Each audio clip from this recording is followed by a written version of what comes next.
there any relevance of native speaker norms? That's a question for TEFLologists. Is it better to focus on form or to focus on forms? That's a question for TEFLologists. If you use a textbook, is your classroom authentic, or should your approach be more learner-centric? From feedback to learner autonomy, we'll discuss it all on TEFLology. Welcome back to the TEFLology Podcast, a podcast all about teaching English as a foreign language and related matters. This is a bonus episode consisting of a collaboration between Rob and Marek Kiczkowiak from the TEFL Show podcast. In this episode, the pair present an audio version of their article Native-speakerism and the Complexity of Personal Experience, a duoethnographic study, which was mentioned in our last episode. A link to this article and more information about Marek's podcast can be found in the description to this episode.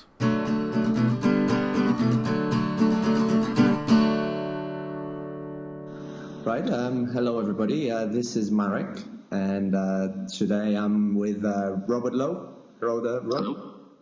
So you're a few thousand miles away in Japan, right? Yes, yeah. Yeah, so if there are any technical glitches, we're speaking on the internet, so on Skype, so please excuse us for that. Hopefully, fingers crossed, the internet connection will be really, really good, but we are a few thousand miles apart. Yeah.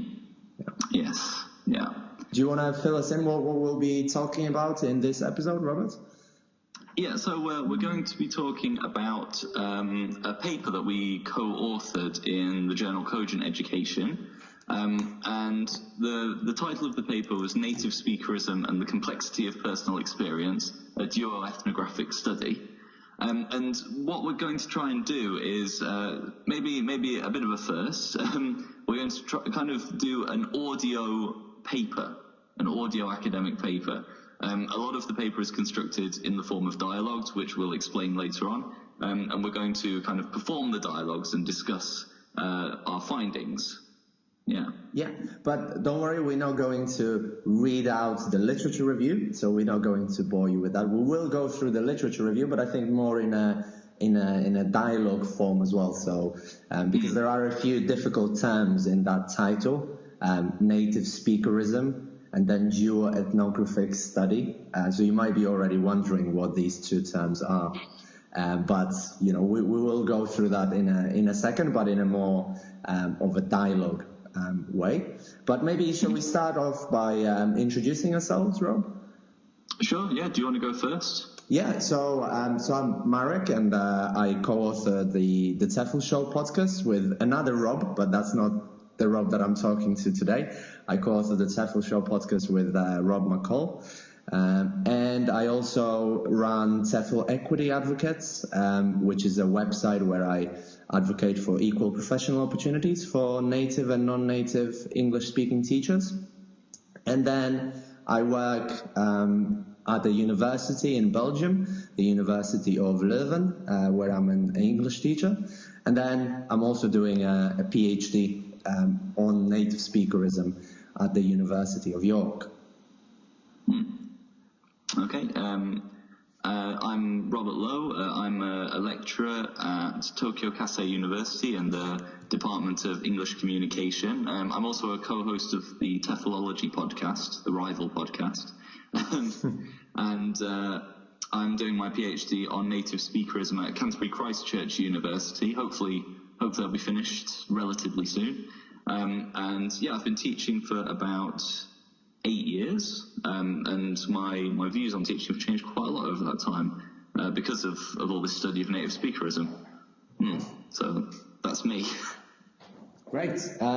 So I think we can start off straight away by trying to perhaps define what native-speakerism is, because I think it's perhaps a term that people have seen around, especially if they visited TEFL Equity Advocates blog, but also a lot of other people have started blogging about it and doing conference talks. But maybe we can very briefly go through the term so that it's clear what it means.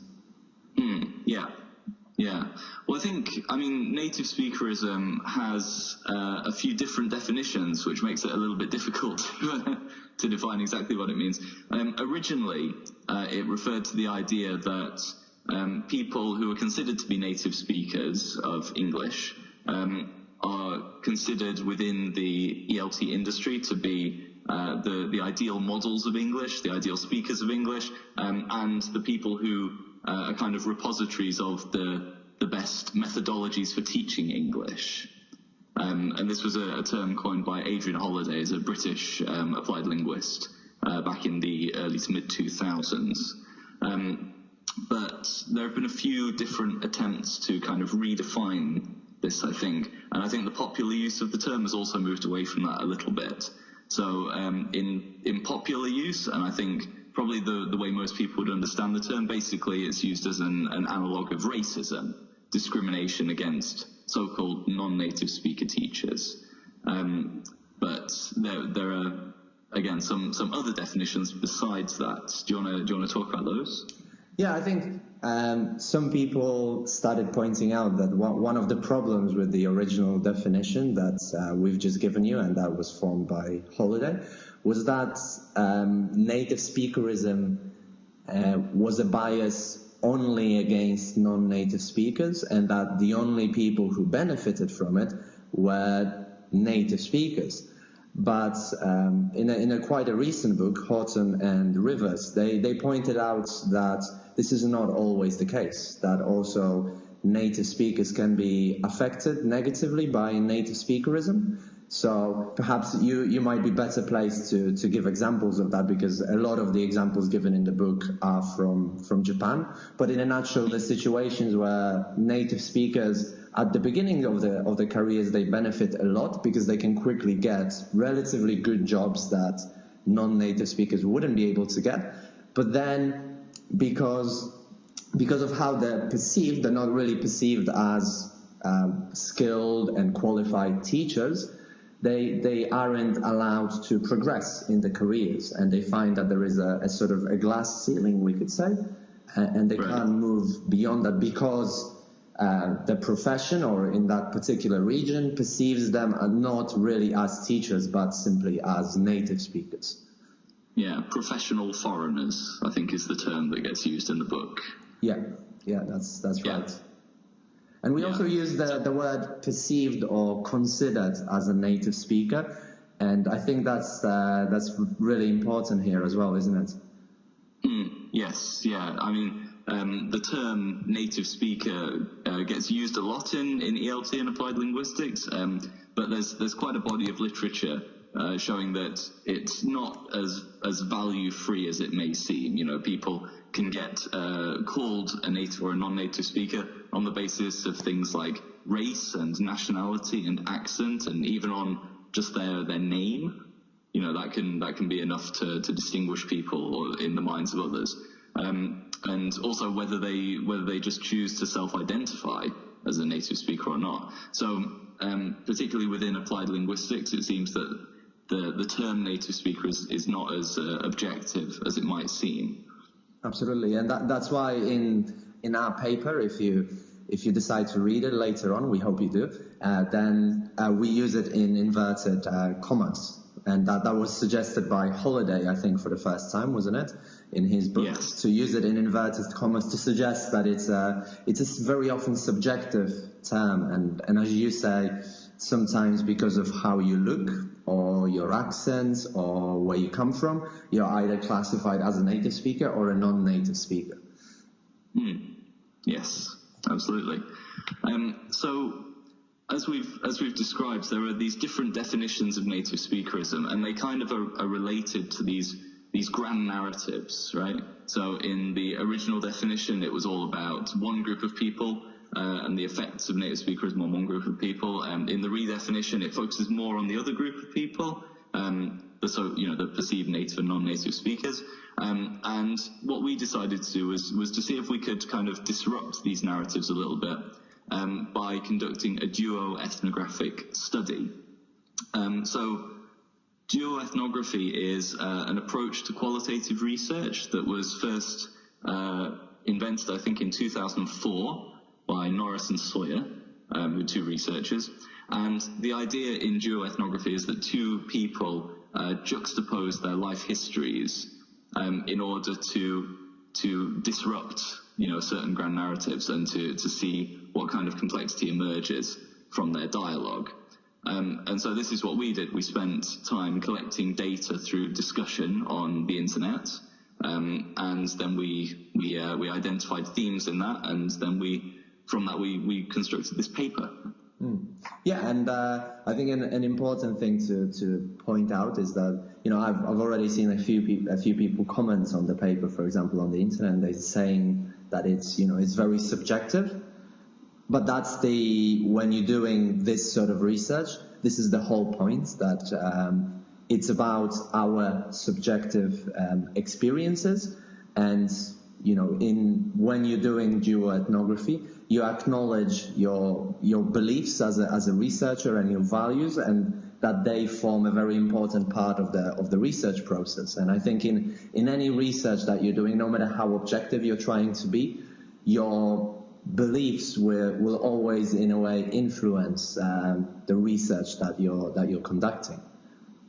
And I think perhaps another reason why we chose this particular approach was that if you look at literature on native speakerism, there are some studies that focus on experiences of individual teachers, but a lot of there's been a tradition of doing more quantitative based studies, I think, and there's a lot of those studies. So we also wanted to do something new, something slightly different, to see how that would possibly question as you said, the grand narrative of what native speakerism is and who benefits from it and who doesn't. Yes, yeah. So we identified through our study a few different areas that we kind of differed on, or that our experiences seem to contradict parts of the grand narrative. So we'll go through each of these sections of the paper, and we'll introduce each one. We'll perform the dialogue.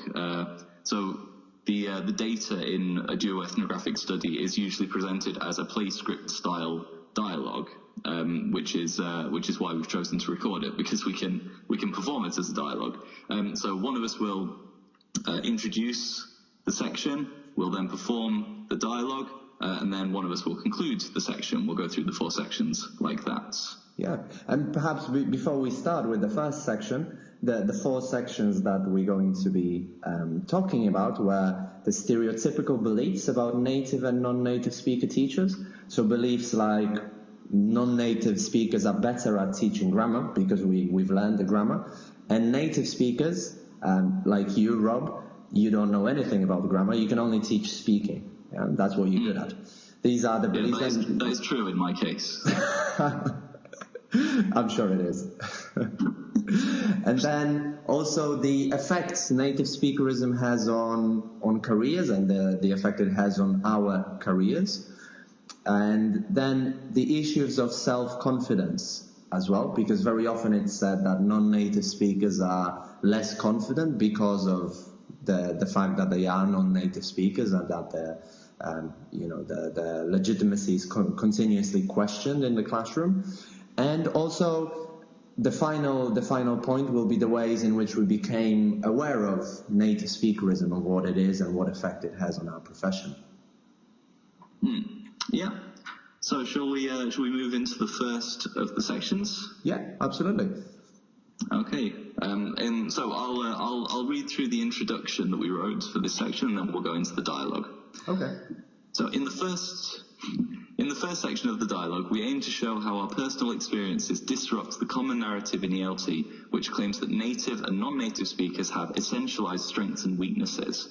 This narrative has led to a creation of what could be thought of as regimes of truth, whereby all native speakers are good at teaching communication skills, but awful at teaching grammar, while on the other hand, all non-native speakers are good at teaching grammar, but bad at teaching communication skills. Such arguments are profoundly native speakerist in nature, yet widely accepted as true and objective in ELT. They lead to situations where classes are assigned based on the teacher's perceived belonging to one of the two groups and the particular teaching behaviours or strengths and weaknesses which are ascribed to that group, without any consideration for the skills of individual teachers. Consequently, we feel that it is necessary to start with this section as it sets the scene for the following dialogues. So, do you think that native and non-native speaker teachers really have distinct strengths and weaknesses, as many researchers suggest? I can see where they're coming from. However, while there's a grain of truth in this notion, it is unhelpful and harmful when we use it to generalize and label all members of a particular group with a set of fixed characteristics. For example, it sounds preposterous that someone might want to employ a mechanic only because they are German. Yet such a preposterous situation is commonplace in ELT. Yeah, native and non-native speakers are classified and labelled based on a range of essentialist characteristics. And while this research strand has been criticised by lots of scholars, these views are still very much present and widespread in ELT. If you start scrutinising them, though, it becomes apparent that they're based on essentialist notions. For example, as a native speaker, I'm supposedly not very good at empathising with students. However, when I started attending Japanese classes, it made me much more sensitive to the feelings and experiences of students in class, especially as I spoke to the other students. It was a multilingual group, both inside and outside of class, and saw how radically their personalities could change in a classroom setting, perhaps due to anxiety, lack of motivation, dislike of the teacher, and so on. You must have had similar experiences having learned English and other foreign languages, that you're able to empathise with your learners, right? You see, this is how deeply ingrained these stereotypes are. As a non-native speaker, I am supposedly very good at empathizing with my students because of my own language learning experience. But I really doubt that I am. The main reason is probably that I learn languages relatively quickly. I have never really struggled, and the whole enterprise has always seemed pretty logical to me. So I actually find it difficult to empathize with learners who find languages difficult, or who are lazy or unmotivated, or who sit quietly and never say a word in class. Of course, I try to encourage them, but deep down, I am puzzled. However, I do think that learning a foreign language yourself is an eye-opener. It should be a must for all teachers. However, I do not necessarily think that as a non-native speaker you can better empathize with your learners because of your own struggle to learn English. The fact that you learned a foreign language does not mean you will be able to understand someone who finds language learning challenging. And native speakers can and do learn foreign languages too. I think that's true. I'm actually a terrible language learner. I'm highly motivated, but I also struggle to get beyond intermediate in Japanese, even after nearly 8 years here. I get extremely stressed in lessons, easily flustered and embarrassed, and I don't retain new language easily. So that experience of struggling to learn Japanese radically changed my approach to teaching, and also made me question my assumptions of, for example, monolingualism.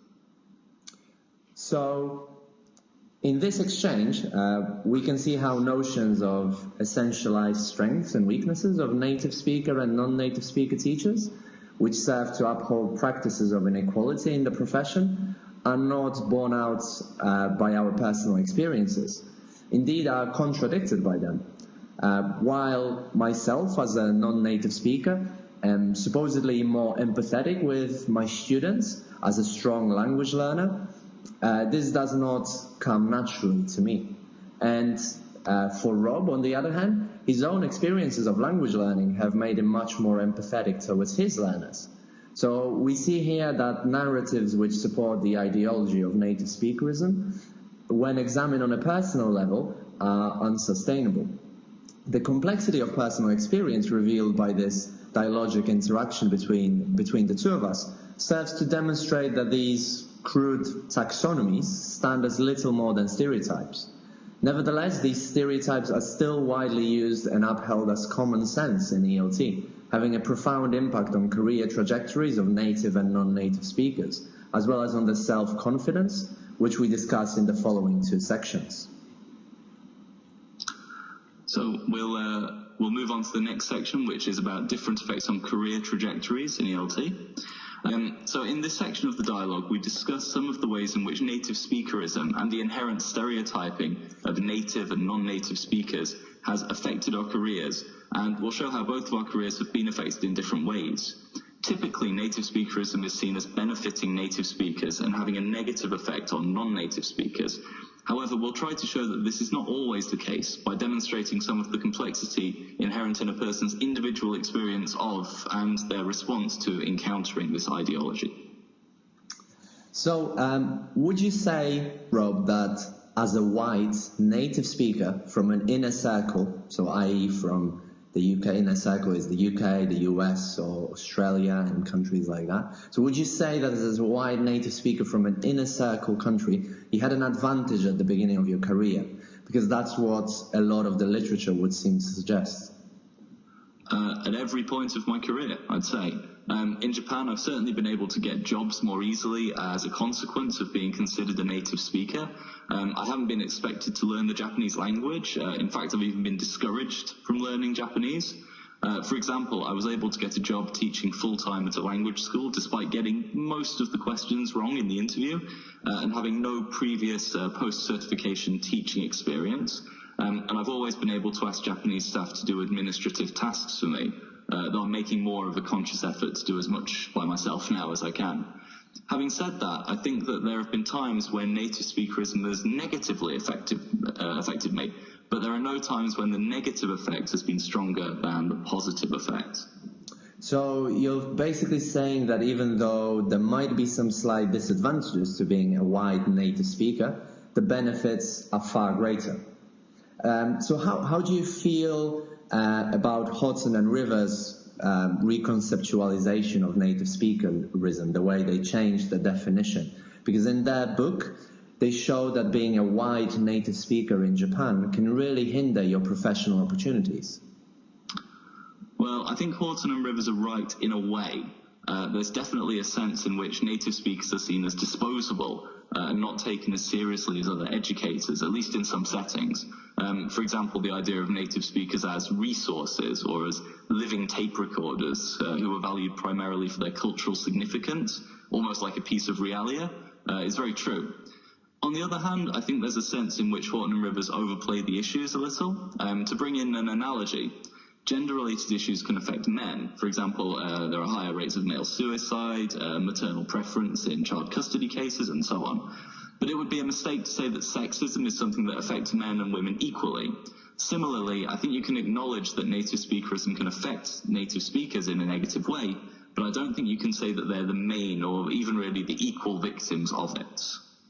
And yeah, I agree with you. And I would say that in addition, while native speakerism can affect both native speakers and non-native speakers, just as sexism can affect men and women, the negative effect on native speakers seems to be, to me, to be contextually and geographically limited, mainly to Japan and Korea, with a few examples in other countries, such as Petri's research on discrimination of foreign teachers in Italian universities, the so-called lettori.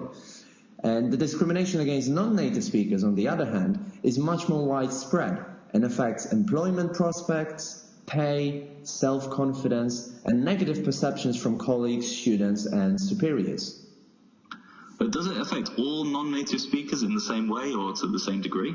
Well, definitely not, although this is the impression you might get when reading the literature on native and non-native speakers.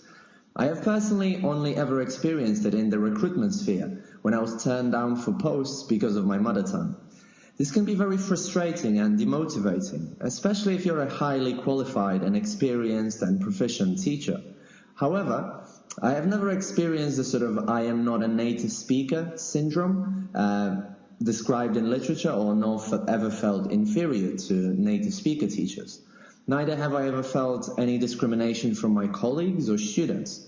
I would say that we need to be careful when making sweeping generalizations such as all non-native speakers are discriminated against in ELT, as this can create a false sense of victimhood and obscure how native speakerism affects both native and non-native speakers in numerous different ways, both positive and negative. Well, in a way, this was one of the primary reasons for writing this duoethnography, to show the complexity of the influences that native speakerism exerts on individuals. It still sounds counterintuitive, though, that native speakerism could have affected you in any positive way. Could you give an example of that? Sure. I guess it is not that obvious, and for a while I never thought it had. I never thought it had affected me positively. But now I do realize native speakerism did have some positive effects on my career. For example, I would not be sitting here talking to you, recording this podcast, having written this paper for an academic journal. And the discrimination I faced when applying for ELT jobs prompted me to take action. I started writing articles, first for ELT newsletters and magazines, and now also for academic journals. I set up TEFL Equity Advocates, a website to promote equal professional opportunities for native and non-native speakers in ELT. I enrolled on a PhD in TEFL program, and my thesis is on native speakerism in Polish ELT. I do not think I would have ever done any of that if there was no native speakerism in our profession. So while on different occasions my career was hindered as I was turned down for ELT jobs based on my first language, this discrimination has also propelled me forward and made me develop professionally. So in a sense, experiencing native speakerism allowed you to construct a professional or academic identity as you acted against it. In the same way that people of former colonial territories have used English to write back and express their own voices in English. You've managed to use your experience of native speakerism to create a name for yourself, sort of in opposition to it. I think that's an interesting example of how an individual can subvert the narrative.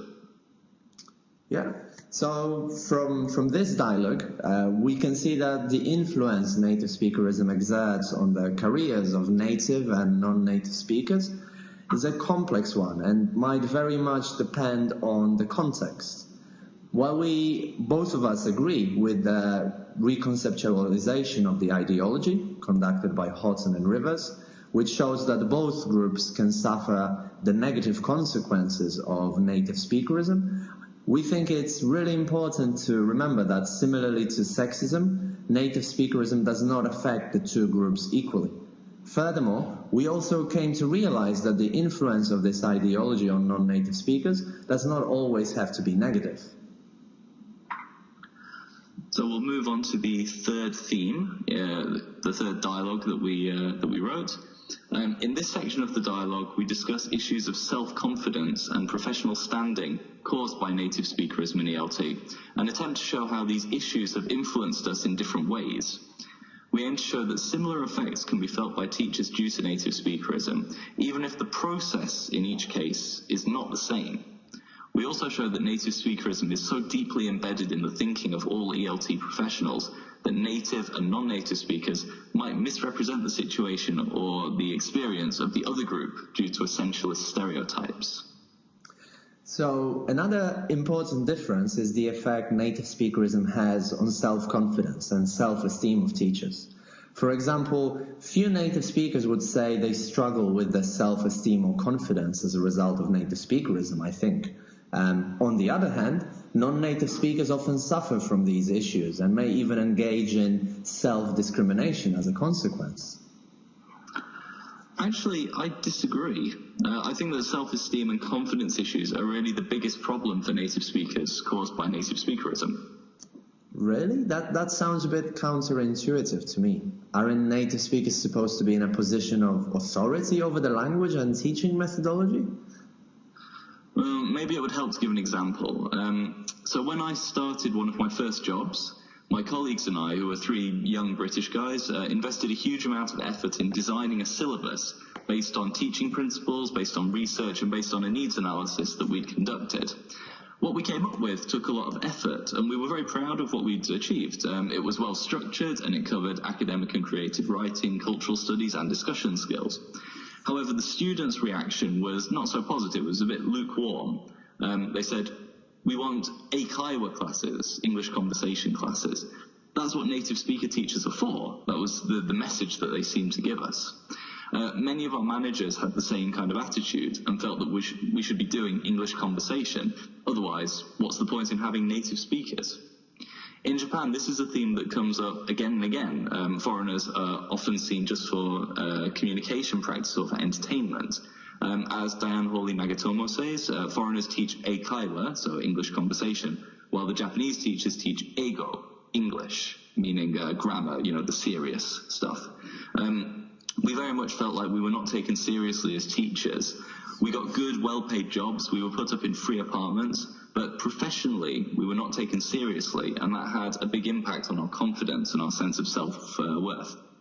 It sounds very similar to the accounts in Houghton and Rivers' book that we've already mentioned, and I imagine it must affect confidence a lot.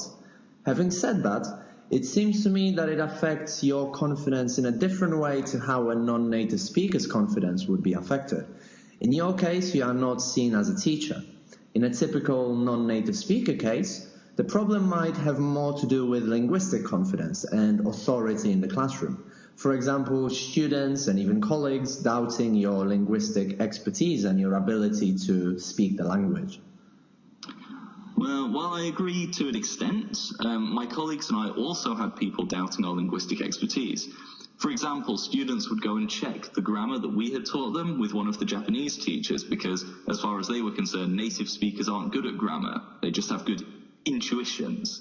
I think the central core driving this is the perception of native speakers as resources rather than as experts, as texts rather than as interpreters of those texts. So perhaps it's not that obvious at first that native speakers, just like non-native speakers, might suffer from insecurity and can have their linguistic authority challenged and questioned, but it does happen. I'm curious though if you've ever suffered from the typical self-confidence issues that non-native speakers are reported to suffer from. In a way, yes, but not to the extremes that it has affected some non-native speakers I have spoken to or read in literature about. Some of these non-native speakers, despite the fact that their English is absolutely impeccable, still think their English is not good enough, not native-like enough. And as a result, they think the teaching is also not good enough. One area where I have felt, or imagined I felt, students doubting in my ability to teach, though, has been with very high proficiency students. You can sense that they are out there to test you in the first few classes. For example, their expression says, well, let's see what this Paul can teach me about English. This is something that happens at the beginning of the course. You have to prove yourself to the learners, which is something I do not think a native speaker has to do. I would also say that students are less accepting if a non-native speaker does not know something. For example, if a new word comes up that the teacher does not know, I feel a native speaker can get away with saying they don't know it, but in my case, I feel some students are thinking that, well, if he was a native speaker, he would know that word. So you said that the typical issues of low self-confidence and self-esteem that many non-native speakers suffer from haven't affected you as much as other teachers. Why do you think that is? First, I think the schools I have worked for during my career seem to have treated both native and non-native speakers more or less equally. I mean, there was no overt prejudice or discrimination, no strict division of classes similar to the one you mentioned in your context in Japan. I also never felt that I was a second-class citizen, so to speak. There was also an atmosphere of equality and collaboration between both native and non-native speaker teachers. And in addition, it is important to be well prepared for your classes, I think, especially if you're a non-native speaker, because you need to develop the linguistic authority and show your students that you do know English very well and that there is a lot that they can learn in your classes. So it seems that native speakerism affects self-confidence in both native and non-native speaker teachers, but for different reasons. For non-native speakers, it's based on a perceived lack of linguistic authenticity or authority from students or from the teachers themselves. And for native speakers, it can be a lack of professional respect from colleagues who see you just as another expert native speaker, alongside the pressure that as a native speaker, you must know everything about the language, the culture, the vocabulary, and so on.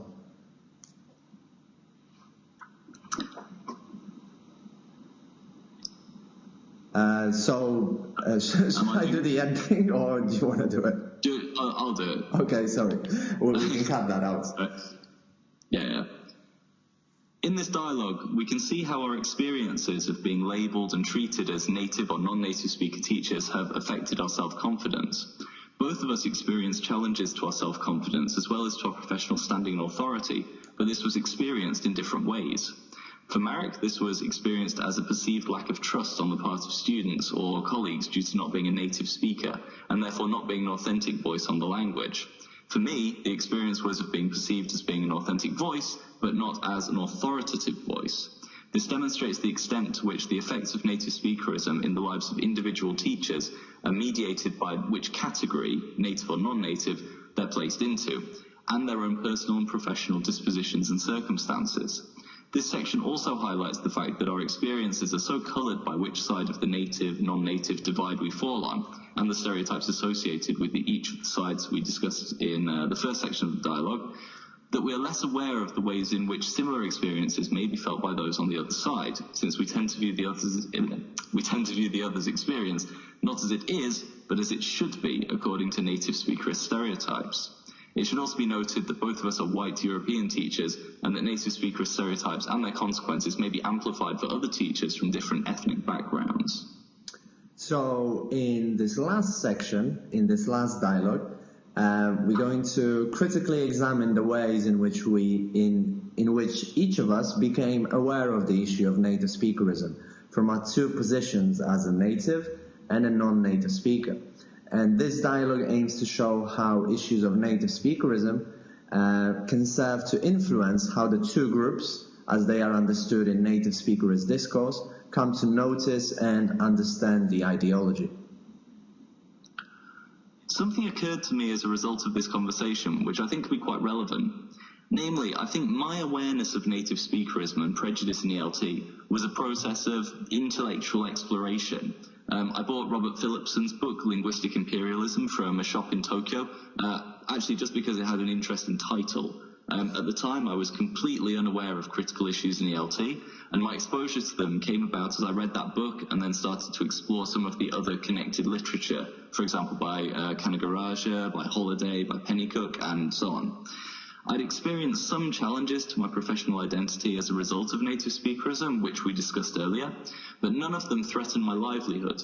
If anything, they made life easier for me because I was not given much responsibility and could teach my classes without the worry of appearing incompetent. I guess what I'm getting at is that I had the luxury of feeling my way into the topic intellectually. In a way, my becoming aware of critical issues in ELT was a quite pleasant process of intellectual inquiry. In contrast, I think you were thrown into it more through experiences of professional discrimination. Do you think this colours our approaches to the topic? For example, my way of thinking about critical issues is quite academic and abstract, where you seem to have taken a more academic activist route. Yeah, I had never thought about it like that, but you might be right there. I went from activism to a more critical and academic approach. I only slowly started reading things later. For a long time at the beginning, I had not read a single academic article on the topic. I was not even aware that research on native speakerism existed, let alone a whole academic field. When I wrote my first article for English Language Gazette in 2011, it was a result of my frustration and anger at the state of ELT, which seemed to value an accident of birth over any qualifications, experience, teaching skills, or linguistic proficiency, rather than of any formal academic exploration of the issue. So we could say that I fought rather than thought my way into the topic. But if I can ask you though, why did you continue exploring the literature on the topic? As you say, your position as a white native speaker from the inner circle must have been pretty comfy, so there was no real need to question the status quo, was there?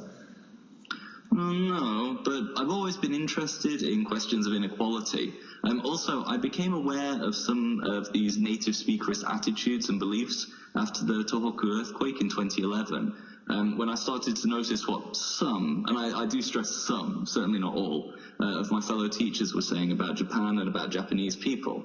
I felt there was a certain arrogance and entitlement in some of what was being said, especially considering what had just happened to the country and to the families of the Japanese people we worked with.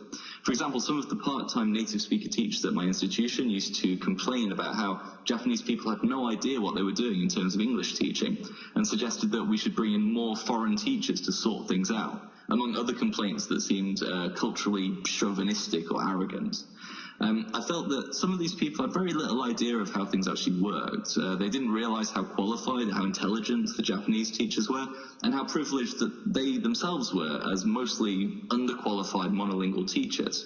So I started to notice that, and to notice some of those same attitudes in myself as well. And that pushed me to read and investigate more deeply into the topic. So in a way, then, the earthquake was an awakening for you, in the same way that facing discrimination in ELT employment for the first time was for me. However, because of your relatively privileged position, you went about exploring literature on native-speakerism at your own pace. Well, on the other hand, I fought my way into the topic as my professional opportunities depended on my being able to overcome the ideology. So in this dialogue, we see two very different trajectories emerge. For me, my position as a native speaker allowed me to take a route whereby the process of investigating critical issues in ELT in general, and native speakerism in particular, was an intellectual and even a pleasant activity. It also came in the form of critical reflection on my views after hearing them reflected in the views of those around me. For Marek, on the other hand, interest in the area was forced by experiences of professional discrimination, and the academic awareness of research in the topic was preceded by activism against injustice. We show here how even the process of becoming aware of native speakerism in the profession is itself influenced by native speakerism, experienced by some as an academic subject that they choose to freely explore, and by others as a forceful intrusion into their professional life.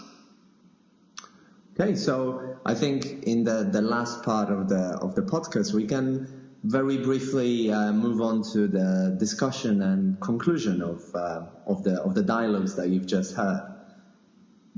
Yeah, I think basically what we've shown is that although there are these grand narratives about the effects of native speakerism, when you start to investigate them on an individual case-by-case basis, there's a lot more complexity hiding under the surface of how this ideology affects individual teachers. And I think we've shown 4 ways that the ways that people experience this are very different from what perhaps might be expected.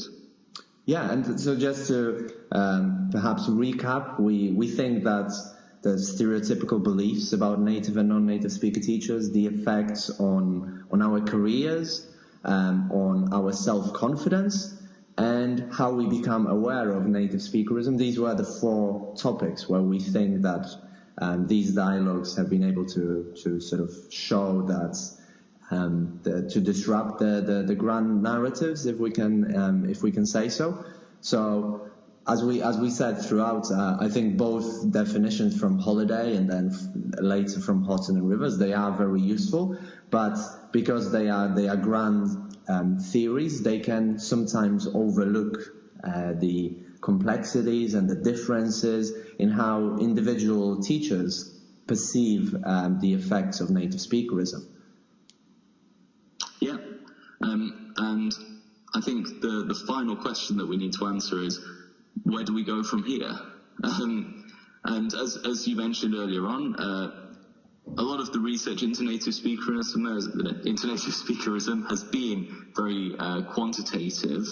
And I think that what we've shown through this duoethnography is that using more ethnographic approaches, thinking about the cases of individual people, is going to reveal a lot more about the ways that the ideology can influence people. So we'd like to see more ethnographies in the future, more ethnographies, autoethnographies, and more duoethnographies on this topic. I think it would reveal a lot more very useful information that would help us in tackling this bias and this ideology in the profession.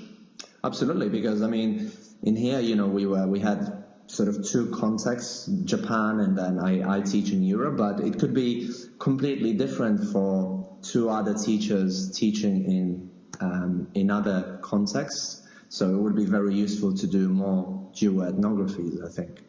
And so I think I personally also think that this method has a lot of potential for exploring this topic. Yeah. So we'll maybe finish the podcast there. We hope you've enjoyed this audio version of the paper. If you like to read the paper itself and see some of the literature we were referring to, it was published in the journal Cogent Education in 2016, volume 3, issue 1, I believe. And that journal is open access, so if anyone would like to go and look at it, you can, and you can feel free to share it around to as many people as you like as well. Absolutely, and we'll post a link to the paper as well below the episode, so you can click on the link and see the paper. And as Robert said, it's open access, so anybody, any of you can have access to it and share it, email to people. And so yeah, and if you read it and if you have any comments, whether positive or negative, we would love to hear from you, either below the episode on our podcast website or anywhere else on social media. Definitely comment on it, and we'd love to hear back from you. Okay, well, I guess that's a good place to end. So thanks for listening. Yeah, thanks a lot, everyone.